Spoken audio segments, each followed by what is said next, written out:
எல்லா பரீட்சை இந்த பரீட்சை மட்டும் இல்ல, மற்ற கவர்மெண்ட் எக்ஸாம் எல்லாமே இப்படிதான் இருக்கும். ஆனா நீங்க எப்பவுமே ஒழுக்கமா படிச்சு இப்பலேருந்தே உங்களோட கனவுகளை நல்லா உங்களுக்கு என்ன ஆகணும்னு நீங்களே மனசுக்குள்ள பதிவு பண்ணி வச்சுக்கோங்க. ஓகே, இதுதான் உங்க லைஃப்ல ஆகணும் அப்படின்னு உங்களுக்குள்ளே ஒரு ஒரு இது வச்சுக்கோங்க. ஒரு நம்ம இவ்வளவு உயர்ந்த நிலைக்கு வரணும் அப்படின்னு உங்க மனசுல பதிவு பண்ணிக்கோங்க. அதுக்கப்புறம் உங்களுக்கு எந்தெந்த பரீட்சை வேணுமோ அதுக்கேற்ற மாதிரி நிறைய புக்ஸ் எல்லாமே அவைலபிள் இருக்கு. நிறைய ஆன்லைன்ல எவ்வளவு டெவலப் பண்ணி கொடுக்கலாம். இல்லை உங்களுக்கு தெரிஞ்சவங்க கிட்டே புக் வாங்கி என்னென்ன படிச்சீங்கன்னு நீங்க இப்ப நானே நீங்க உங்களுக்கு எதாவது தோணாம என்கிட்ட வந்து கேட்கலாம், மேடம் இதெல்லாம் எப்படி பண்ணணும், ஒரு பேங்க் பத்தினா நான் உடனே உங்களுக்கு சொல்லி கொடுப்பேன்.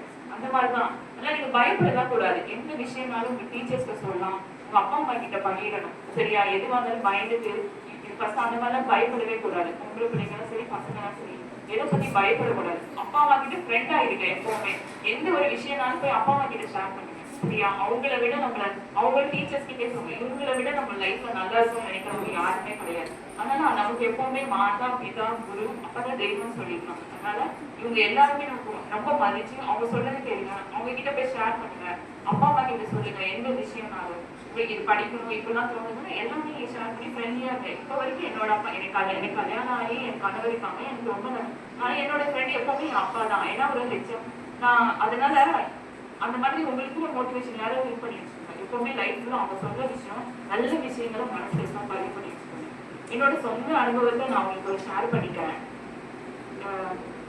எங்க அப்பா சொல்றேன். எங்க அப்பா வந்து ஒரு கை லெஃப்ட் ஹேண்ட்ல வந்து இந்த பக்கம் இதுக்கப்புறம் விரல் இருக்காங்க. இதுல இருந்து அவர் வந்து பிறந்ததே அப்படிதான்.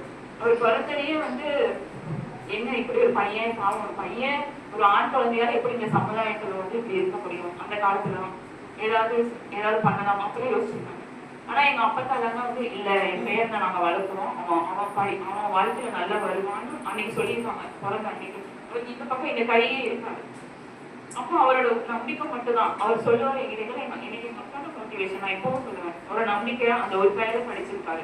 பள்ளிக்கூடத்துக்கு போவாரா டெய்லி எப்பவும் இங்கேருந்து. அப்பதான் ஸ்கூல்லாம் பக்கத்துல இருக்காங்க, நடந்து தானே போகணும். ஒரு 5 கிலோமீட்டர் நடந்து அவங்க ஃப்ரெண்ட்ஸோட போயிருக்காங்க, படிச்சிருக்காங்க. 10வது நல்ல மதிப்பெண் வாங்கியிருக்காங்க.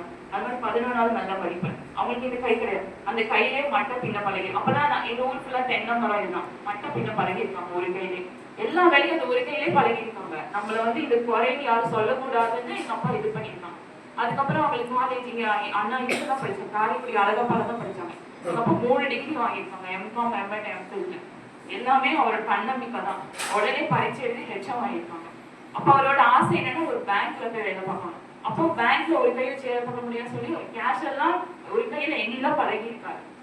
அவரோட ஆசை வந்து ஒரு வங்கியில மேலாளர் ஆகணும் அப்படிங்கிற ஒரு கனவு அவருக்கு இருக்கு. ஆனா இந்த பிரச்சனையால அவரால் அந்த பரீட்சை எழுதினாலும்